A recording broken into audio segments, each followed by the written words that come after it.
Okay, so the Enquiry Experience Tracker, you guys should all know this, but it is a research project that involves mystery shopping and benchmarking, and it's designed to help higher education institutions understand how well they're responding to inquiries from prospective students. Our main focus this year was international students. For the UK and Ireland, we included a couple of home student sort of personas. There are 107 institutions globally this year, and we looked at 6 different inquiry channels. The Enquiry Experience Tracker, just in case you're wondering why we have Edified and UniQuest here, because we developed this, what shall I call it, research project together. It ran last year in the UK and was really successful and interesting, and I think provided valuable insight to universities, particularly as we were in that difficult time with COVID lockdowns and huge sort of changes to inquiries coming in. And this year it's been expanded to be global, and I think you'll see in a minute, provide some really interesting benchmarking data that allows us to see how well different countries are going, and who's good at what, and who can improve on what. Before I get into it, there's definitely more than me and the people you can see on the webinar who've been involved in bringing this project to life. Heaps of people, they're all here.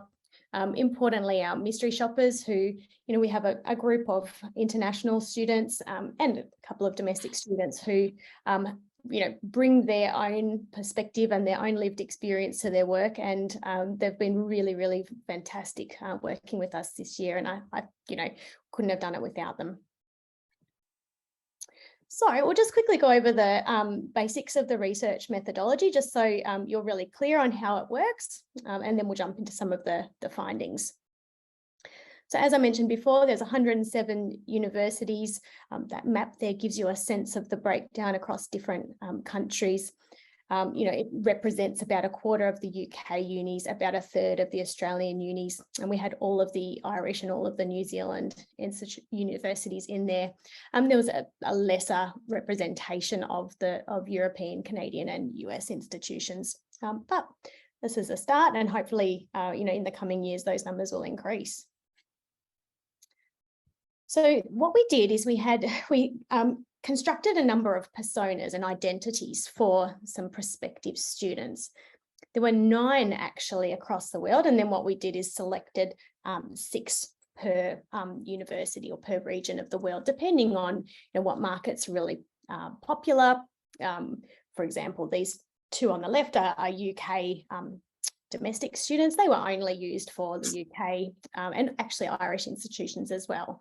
Other personas such as Nigeria was used in the UK and was used in Europe and was used in Canada, because it is a top sort of either recruitment market or inquiry market. Others like Malaysia, were not as relevant in all countries in the world, but definitely really appropriate for Australia and New Zealand. India was another one that was used broadly around the world.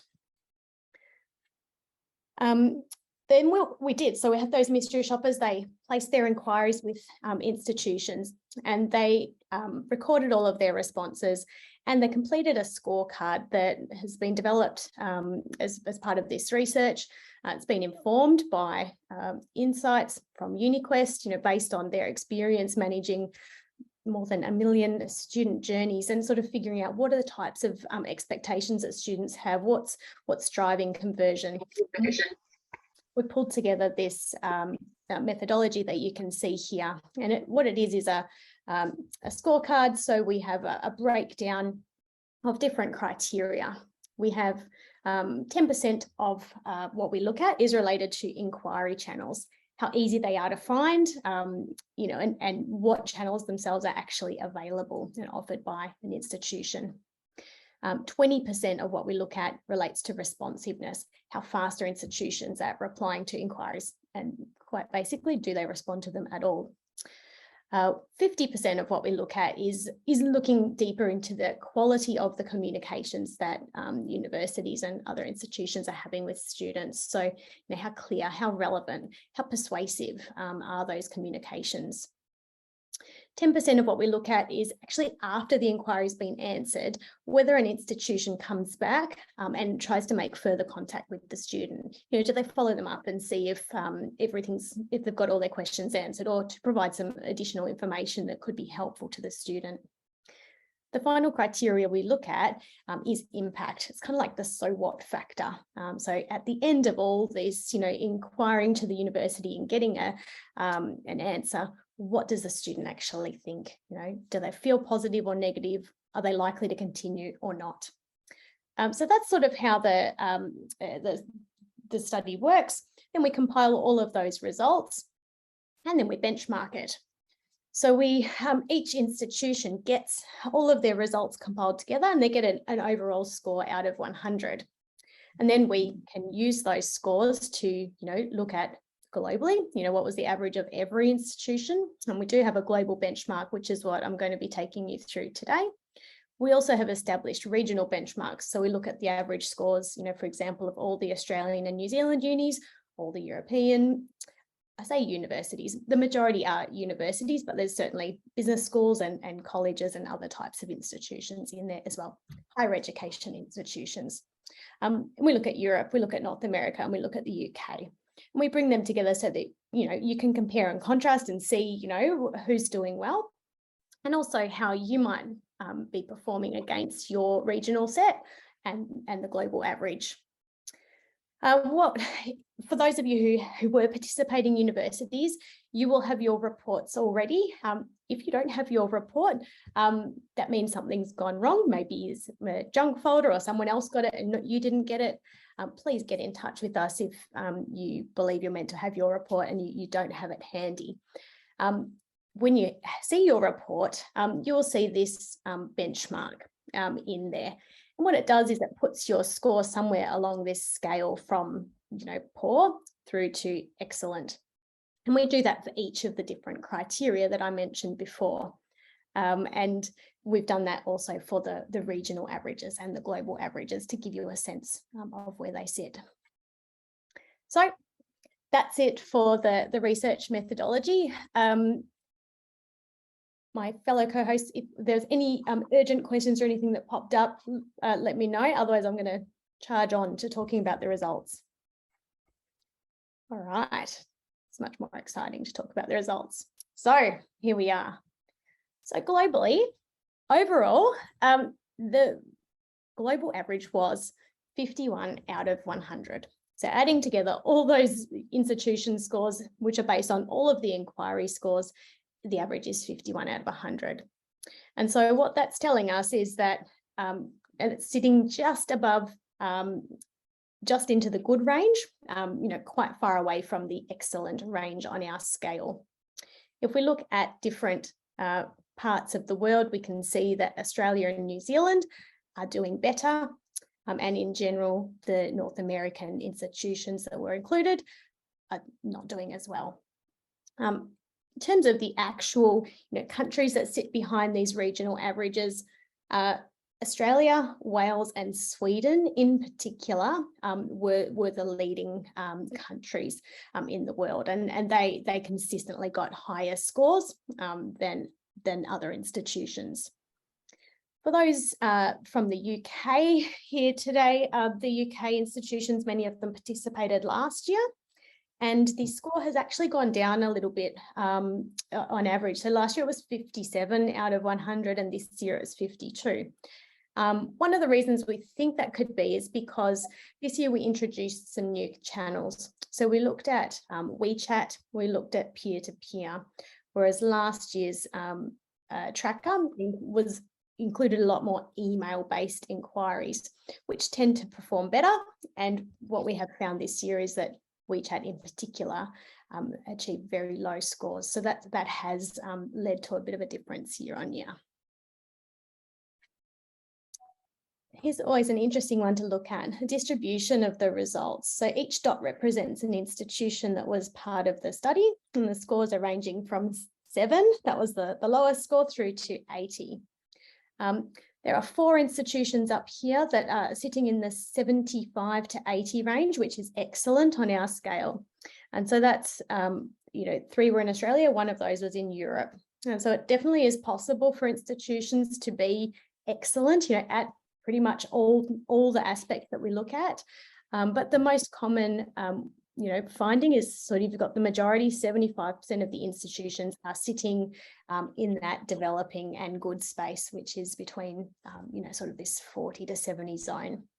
The ones down the very low end of the scale, it's often not that they were, horrible and mean when replying to student inquiries. It's more likely they just didn't reply at all. And in fact, the lowest of them all didn't reply to a single inquiry.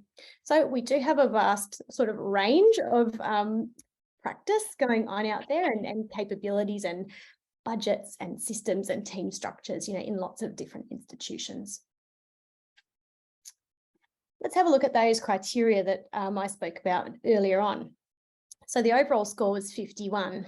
What we found out was for inquiry channels, the average being 7 out of 10. That's a pretty good score. And it means that there was a broad mix of channels generally offered by institutions, and they're pretty easy to find. And that's because it's usually, the marketing team's job. You do it once, you get your website looking nice, and then you don't have to touch those things again. Starts getting harder when you're dealing with inquiries coming through every single day, every single hour, new inquiries coming through. Responsiveness is probably the biggest challenge that we found last year and this year. So the average score was 11 out of 20, so just over halfway. And what that means is that quite a number of inquiries didn't get a response, and of those that got a response, quite a number received slow replies. And slow replies, in our criteria for this study is sort of, waiting 2 weeks to get a reply to an email. That would count as a slow response. Looking over at communication quality, the average score there was 26 out of 50. So, hitting a lot of the criteria, but leaving gaps generally in the areas of, having a warm sort of tone in the email, creating personal connections with students, being persuasive, trying to kind of get to know the student. Mostly we found that communications were kind of transactional, passing along the information and probably trying to move on to the next inquiry, as quickly as possible.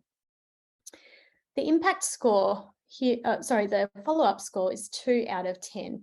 And what that means is that the majority of institutions didn't follow up on with their inquirers, in a reasonable time frame.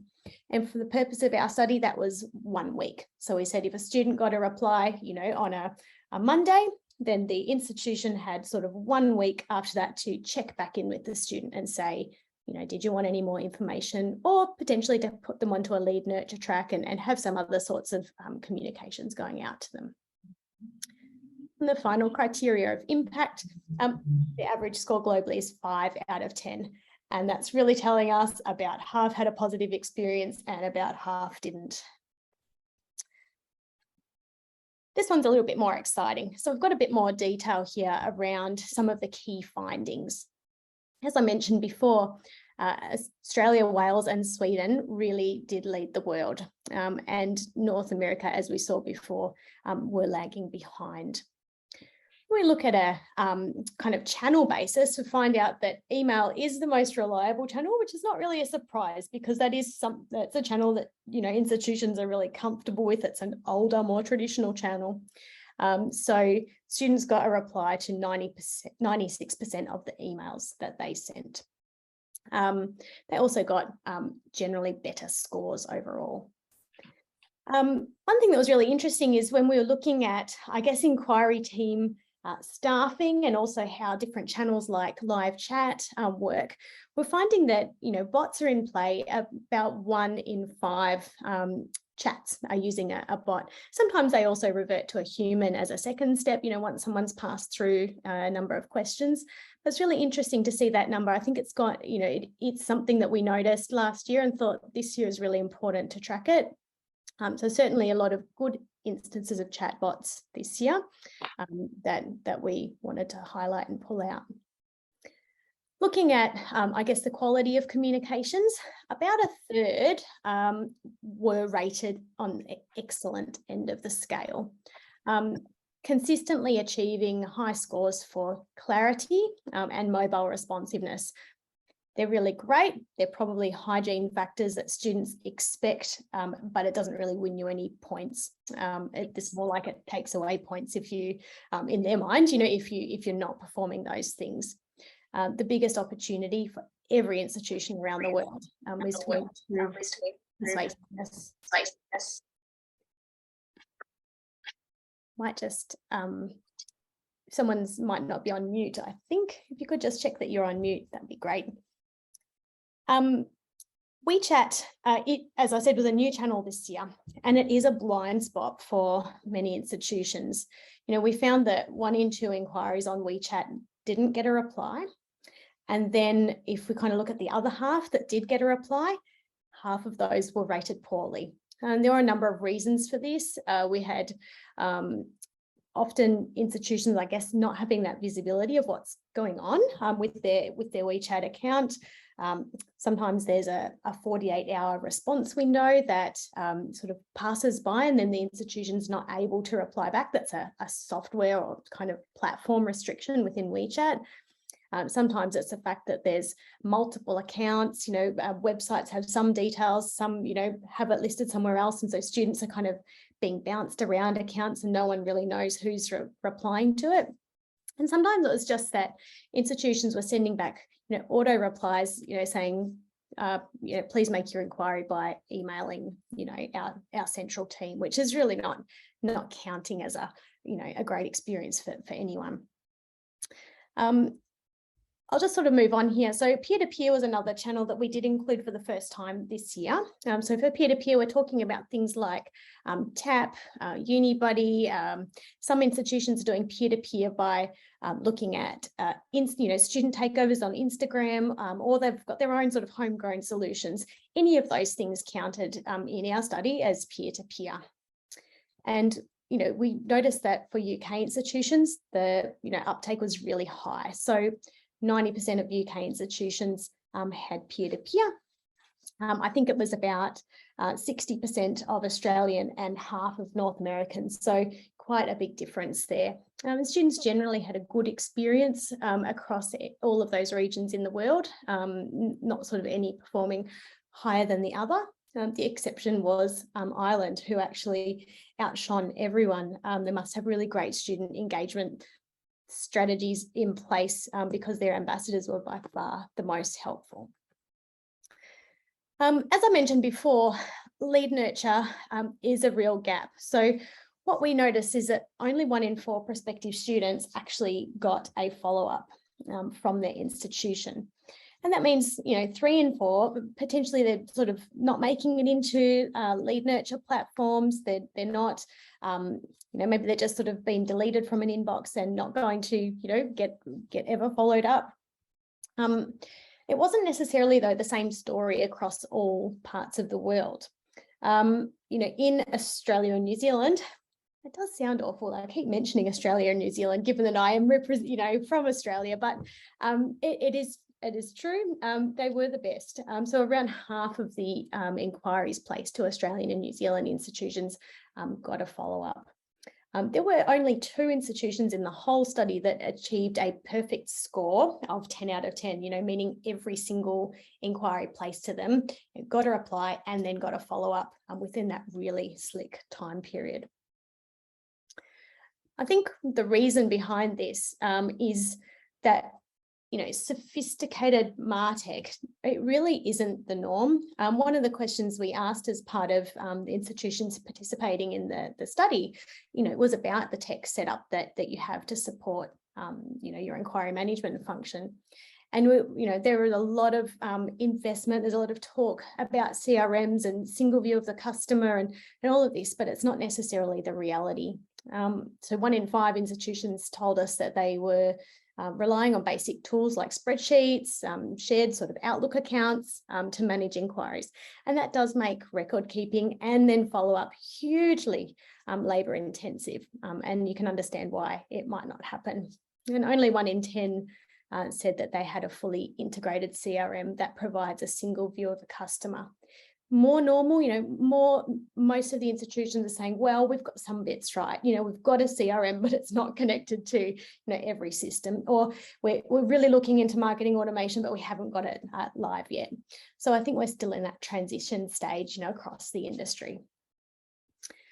In terms of response rates, I might talk about that next. So response rates, 4 in 5 inquiries received a reply. And that leaves, 1 in 5 students sort of hanging without a reply to their questions. And it is really, really difficult to come back and turn that around into, a student who's going to enroll with you. Our mystery shoppers were making inquiries at multiple institutions, and then they're completing a questionnaire from us asking for their opinions on each institution. And it is incredibly, incredibly rare that a student who, invests their time, looks on the website, finds a course, spends time writing an inquiry and placing it, and then doesn't hear back. It's incredibly rare that they then say, well, I would still want to continue. For them, they've got plenty of other live options, other institutions who get back to them, and they're likely to continue with those. So, for those 1 in 5 inquiries, that's a huge opportunity, an enrolment opportunity being left on the table, we feel. As I mentioned around impact before, so we talked about the score being 5 out of 10. What if we look into it a layer deeper, what we actually found is that it was more like 1/3 were negative, 1/3 were positive, and 1/3 were quite neutral about their experience. And it sounds like common sense. It is common sense. If you have a positive experience, you're probably likely to continue engaging with that institution. That was definitely the correlation that we found in the study. So, of the students who had a positive experience, 80% of them said they'd be likely to continue engaging with that institution. So moving forward in the decision-making process. If they had a negative experience, no reply or a bad reply, or they got pushed to another department, only 10% of those students said somewhat, I would somewhat be likely to continue. So it is a clear correlation. Another kind of win for the Australians about that impact, there's different groupings of universities, and we have a group of universities called the Australian Technology Network. Those particular unis on average scored 9 out of 10 for impact. It was the highest out of any way we cut the data, by country, by group, by size of institution, by region, whichever way you cut it, this was the highest group for impact. So well done to those institutions. The final one there I want to just call out is around generic templates. So the reality is for responding to inquiries, you need to have a level of sort of some systems in place and some cut and paste and a little bit of canned responses. But there is a real difference between having that available to your staff and literally just sending the same thing to every student. We did have instances where students who had several mystery shoppers making different inquiries to an institution, and some of them got almost identical responses back, despite them having really different inquiries. So this sort of efficiency doesn't necessarily work in the long run because students aren't finding the responses helpful. New Zealand was actually the most helpful country on average in the world, and 90% of students found their communications to be helpful. This particular statistic in the bottom corner says that from what we could tell, only half got all of their questions answered where they're inquiring to different countries around the world. So that's an awful lot of templating going on. That's really the main findings. What I'm going to do now, I'm not going to spend a great deal of time talking about the rest of the pages, but I want to show you through them and really encourage you to dig deeper, download a copy of the full report and you can read into them a little bit more. What we've got in the report is a breakdown of the results by different types of personas that we spoke about at the start. So these are the identities that the mystery shoppers took on. I've grouped these ones together because all of these students, had email-based inquiries. And the scores were fairly consistent, no matter what kind of student, no matter which country, there's quite a lot of consistency. The only one I'd sort of call out as being a little bit interesting is looking at this Nigerian student here. The UK tended to respond much better to the type of inquiry that this student placed than North American institutions did.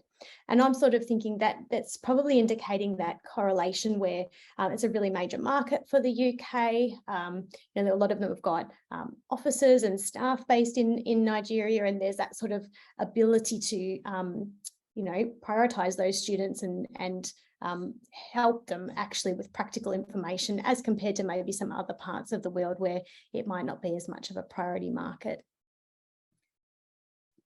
We also got these ones which I've called the personas who use real-time channels, so phone and live chat. The call out that I'd make here is to say that in the UK, which was Ireland, and so we had Ireland and the UK, it was really terrible. And the terrible scores are for a couple of reasons. Quite often, institutions didn't pick up the phone. Their phone numbers were really hard to find on the websites, sort of hidden away. It's not really an inquiry channel that's, for many institutions, promoted highly. And when our mystery shoppers did get through, very often they were told things like, I think, please go and have a look at the website. Here's where you need to find the information. Or I'm not the right person to speak to. You'll have to call up another area, or you'll have to email us instead. Sort of getting that brushed off feeling. And while we might sort of think, well, the phone's not really a very common inquiry channel, and I agree, I don't like calling places myself.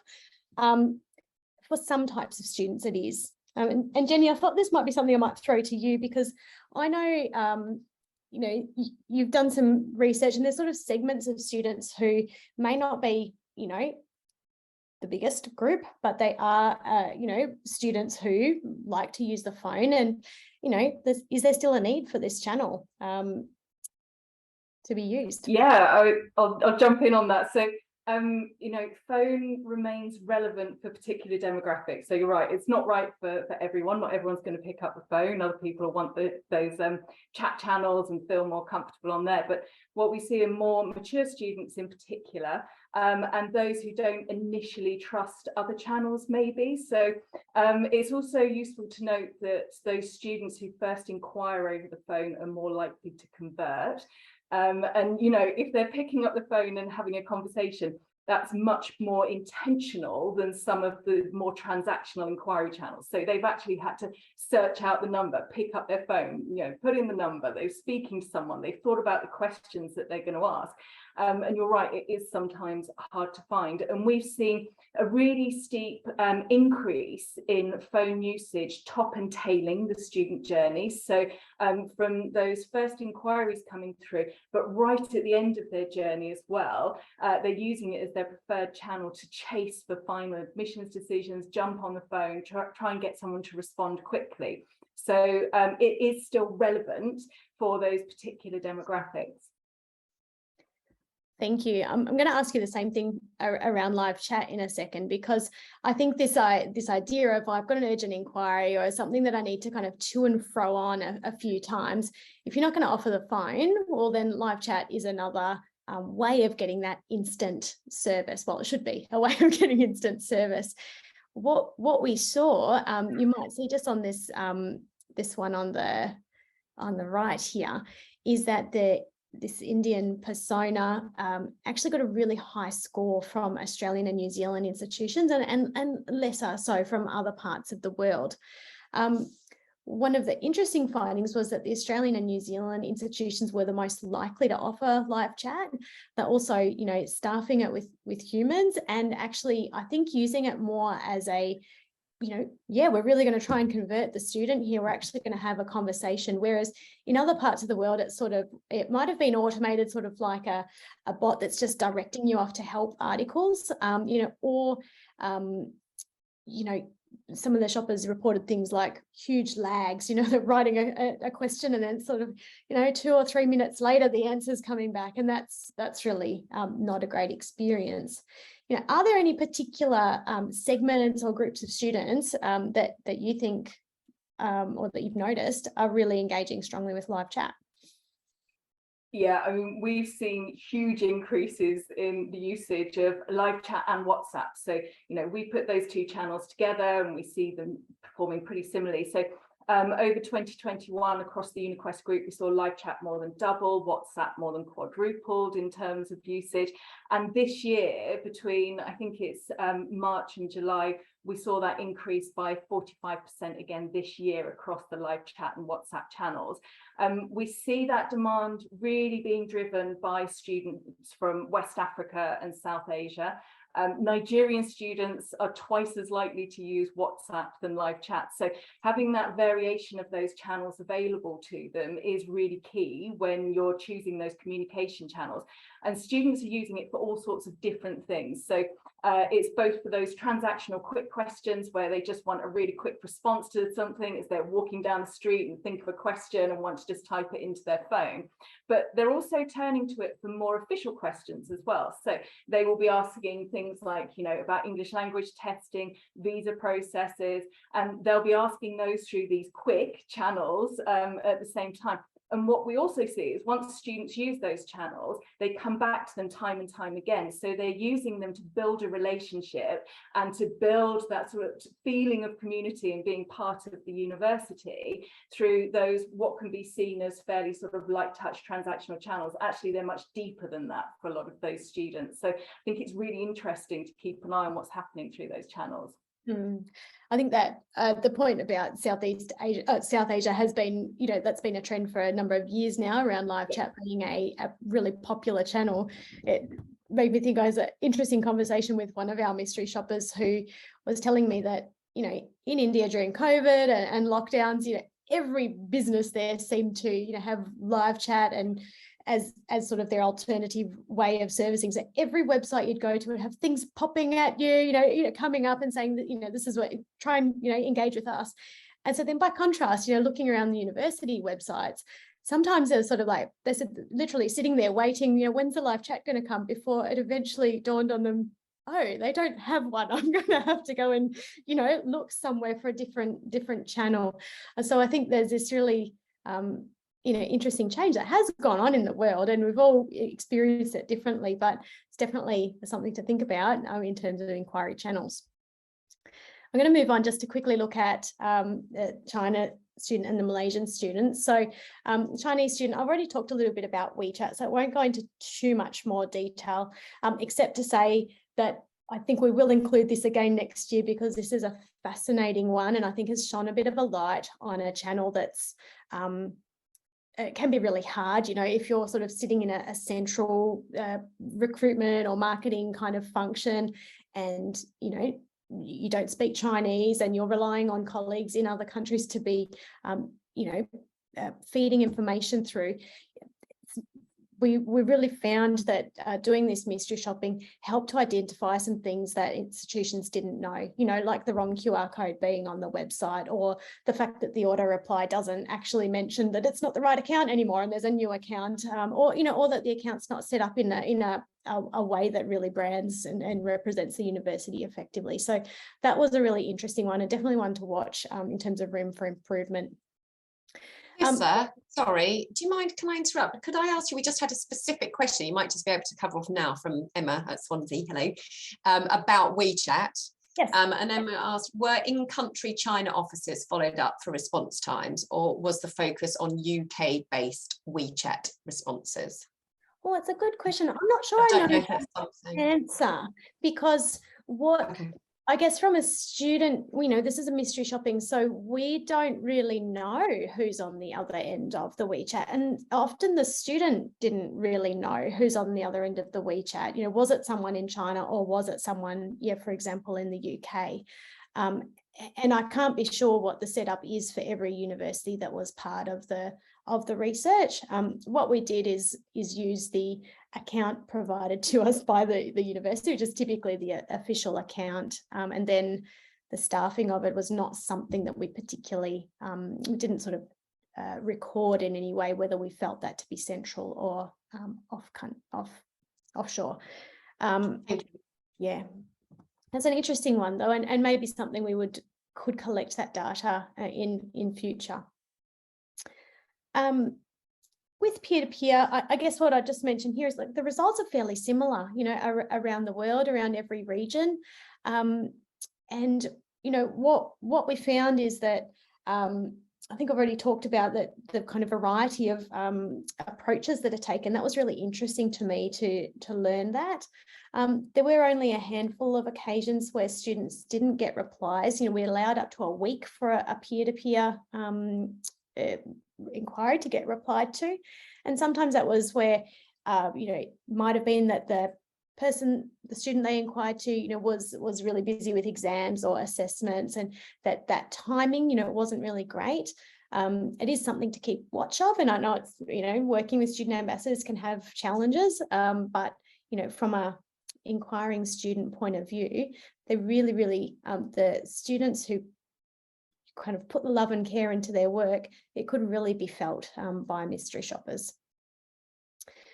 What I'm going to just zoom through here is really just so you can see of the different criteria where the different parts of the world are sitting on this scale. So in terms of having, you know, inquiry channels that are easy to find and a breadth of channels, the UK and Australia and New Zealand are doing the best. When we look at responsiveness, actually, Europe is doing the best. Sweden was the most responsive country in general.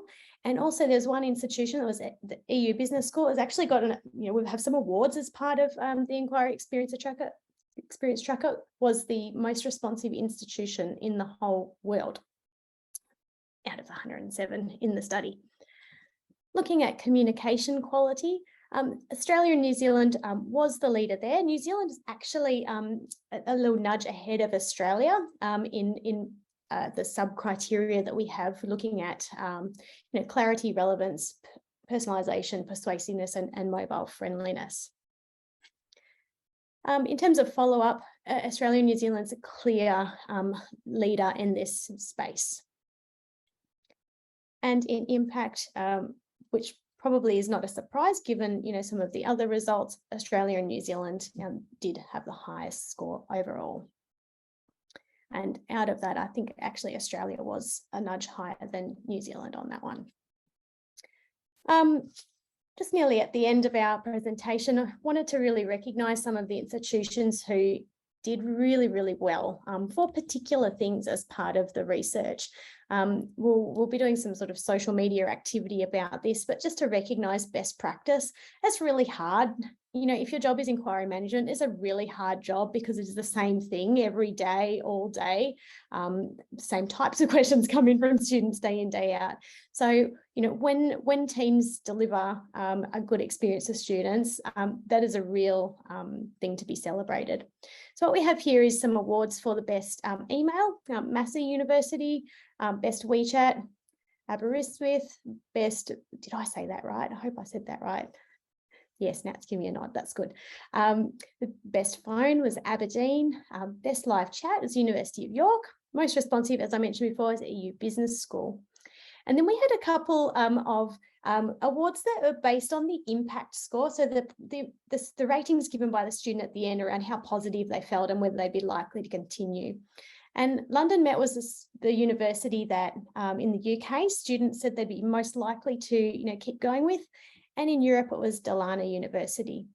There are some other categories that aren't other winners, you know, for example, the favourite in Australia, New Zealand or North America, not on this page. And that's because not everyone would like to be mentioned for their greatness.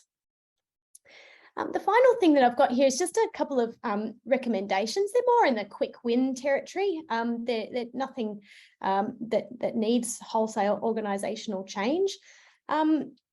things that you can do is have a look at how your inquiry channels are signposted on your website and try and make it easier for students.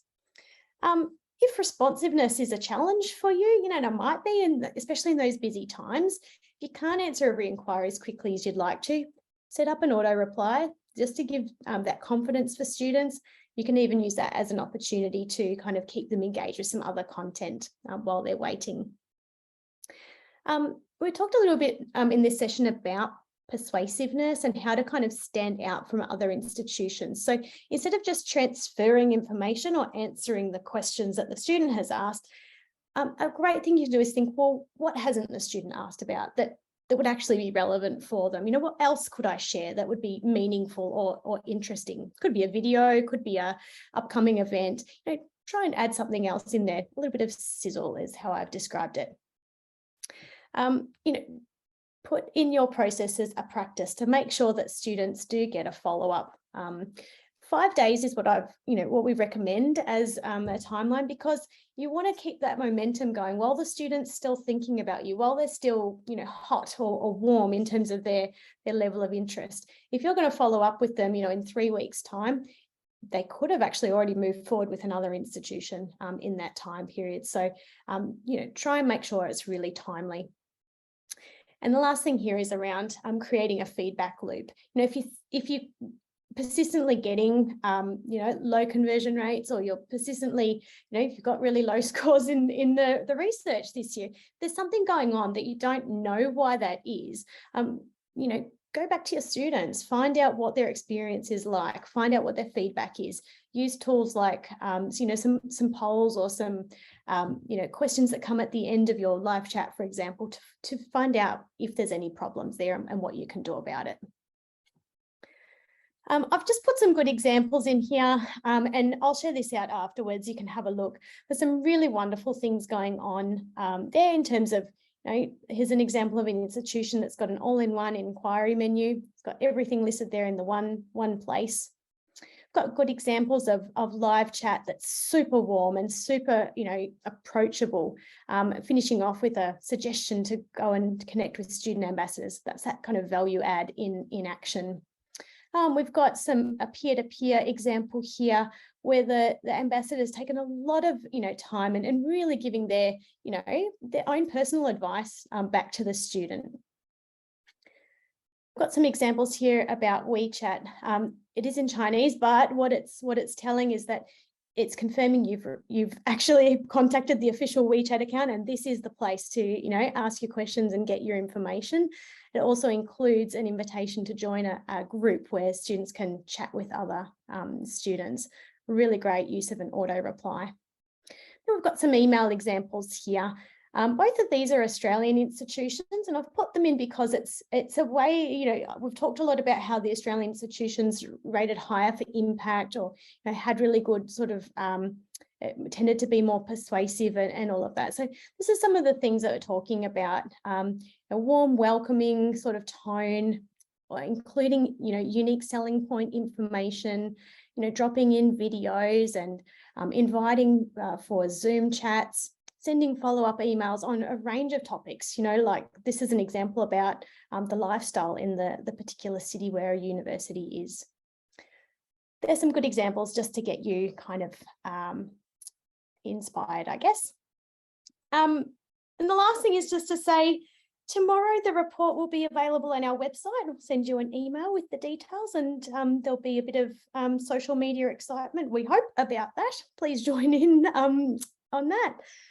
And we'd love to have you involved next year. We'll be opening up registrations in the coming weeks, and that's really, there'll be like an early bird discount, and we also do arrangements for groups. So if you've registered this year as part of a group, a country group or a university grouping, your presentations and group level reports will be coming out next week. So it is a really great option because you get an extra level of benchmarking as part of the study. That's it from me. I might unshare my screen. Thanks, Elissa. ever so much. We've got a few questions. Shall I dip in with some of those now that came up through the chat? Go. We've got sort of 10 minutes if everyone's good for that. So I'm going to just pick out a couple. We might not get around to all of them. Javier asked, did we see a correlation between Australia and New Zealand's top performance and their post-COVID recovery strategy, or has their performance always been consistent? Oh, well, I can't answer that officially from this particular research, but in my own opinion, I think that Australia and New Zealand has probably always been quite good in terms of prospect management, lead management. You're thinking probably being a bit more salesy around education, international education than other parts of the world. So I think that sort of mentality and approach has flowed through into these communications and therefore the result. Yeah, Brilliant. I think we'd echo that, wouldn't we? Cecilia asked, considering what we said about WhatsApp and how that's for shorter instant questions, now that we all use our phones for email, WhatsApp, texting and whatnot, why is there a difference between the different contact points? They both occur in our smartphones. Jenny, maybe. Shall I jump in on that one? Yes. So what we actually see are prospective students moving between channels throughout their journey. So it's not necessarily, just the tool that they're on. So whether they're on their phone walking down the street or sitting at the desktop, they're using different contact points for different types of questions. And we see that changing and the need for immediacy changing throughout the year. So for instance, we'll see South Korean students really comfortable on email at the beginning of their journey, and they want to have those sort of official communications, and then quite quickly they'll move through to more instant and engaging chats as they move through their journey. Nigerian students will jump straight on WhatsApp as soon as they've got the number, and they'll stay on that one and use that at particular points as they're moving through. So I think that it's more about personal choice at particular points during that journey, and just understanding that students want that choice. So they don't want one option and to stick with it. They're going to use different channels as they move through that journey, and pulling all of that together into one place is really important to understand that individual, what's important to them and how they're using those different tools.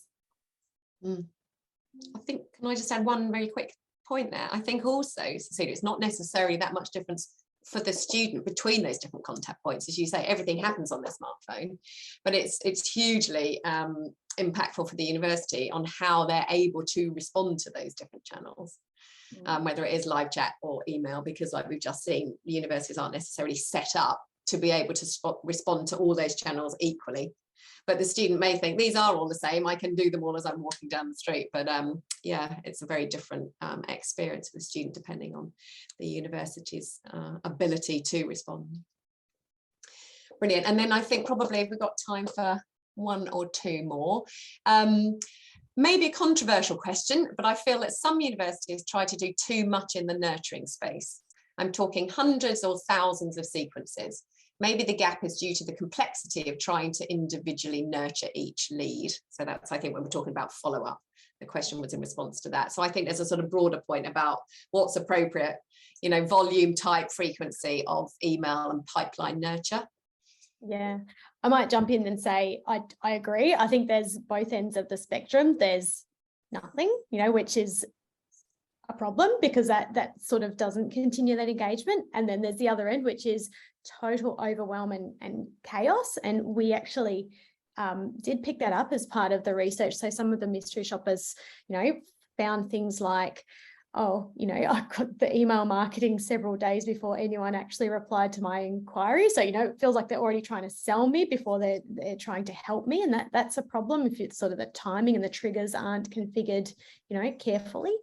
Another thing is around that kind of the cadence of the communications, or the, how quickly they come. Some mystery shoppers found they got 3 or 4 email, kind of marketing emails within the space of a week.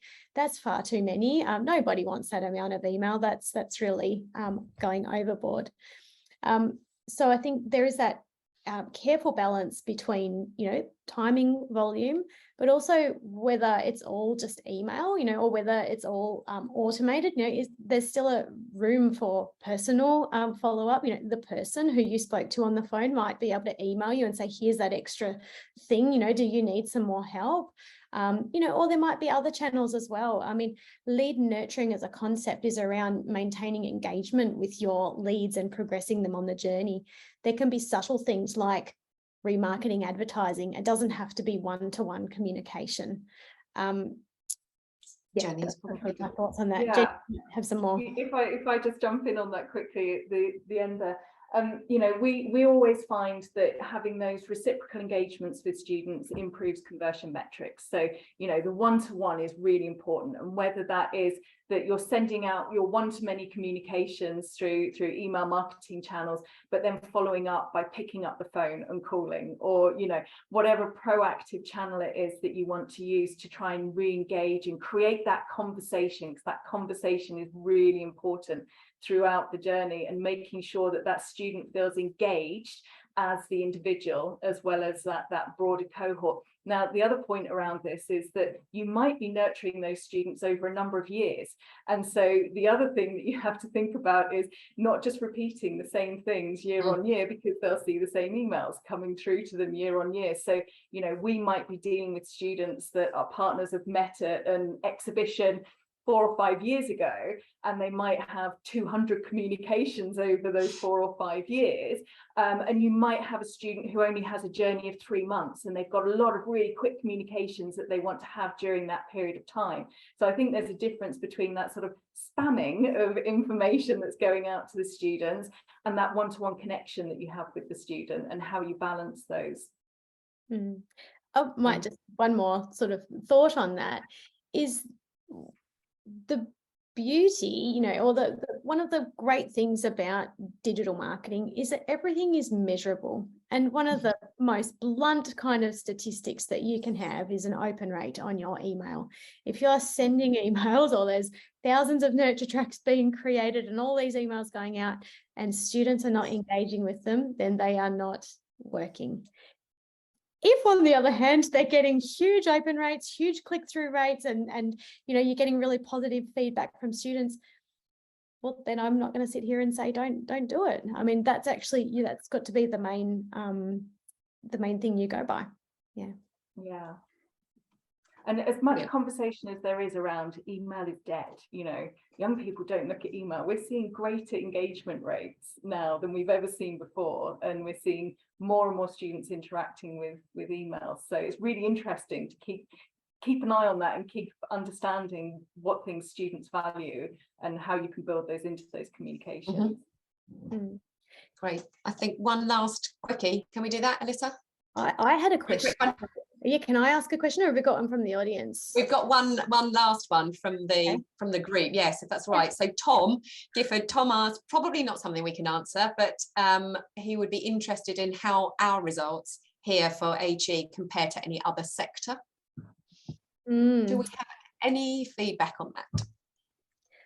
I can't say statistically, because obviously it's not like for like, but the HE sector is nowhere compared to, if you think of the same priced item that you would purchase elsewhere. I think we were recently talking with someone about the luxury car analogy, like what kind of follow-up would you get from a car dealer if you're going in and spending, 100,000 on a car? It's going to be, really, really premium and high level. And a lot of institutions are viewing inquiries as work. It's something to tick off. It's a task. It's to be deleted. It's to be, gotten through. It's a productivity issue. You're looking at how many you're getting through every day, whereas other businesses are really sales focused and view inquiries.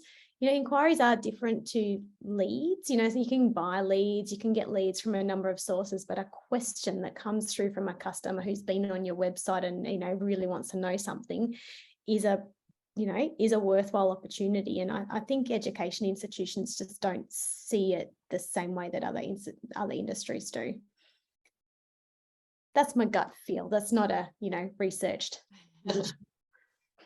Brilliant, thank you. I think we've got just 1 minute left. Well, Jenny, So I've got a question. I've got a question for Jenny, and it is the big one, because we've done this research about inquiries. Inquiries are just one part of the whole recruitment operation that needs to happen. You're seeing trends at the moment in the UK. I think we were talking before about sort of, applications have increased 180% and these sort of huge volumes. How can institutions split their focus between the here and now, which is those applications, and longer term, or things that aren't really burning today, those inquiries in the inbox? What's your advice on that kind of tension that perpetually exists in institutions? Well, I think that's, we need a whole session on that to really get that right. But I mean, certainly in the UK, well, across the UniQuest group, we've seen a 180% increase in applications over the past 2 years. We've seen over the past year 1,000% increase in Nigerian applications, 150% increase in Indian applications, and teams are feeling really squeezed, and there's not necessarily additional resource being ploughed into this. So decisions are having to be made around, we've got this cohort now, we're going to deal with them, but actually remembering that those inquirers are people who are your future customers, and actually treating those well are going to feed the pipeline when things do calm down, or when the financial crash happens, whatever's going to happen around that. Making sure that you are servicing that pipeline as well as you're servicing those offer holders is hugely important, and it's challenging. And having the right people, process and platform around that is something that we work on every day to make sure that we're getting right. But it's really challenging at the moment for institutions with that increase in volume.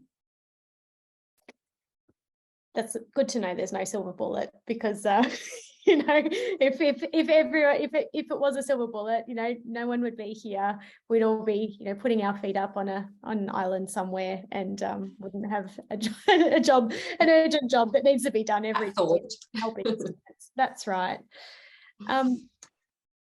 Great. Well, thank you everyone for coming, and for your questions, and for being part of the research. It's been really, really great, really interesting, and I hope it's of value to you. Please feel free to reach out to us if you have any questions as you're going through your reports, and please do be part of it again next year. We'd love to be bigger and better and provide you even more insights as we go forward. Thanks, everyone. Brilliant. Thanks.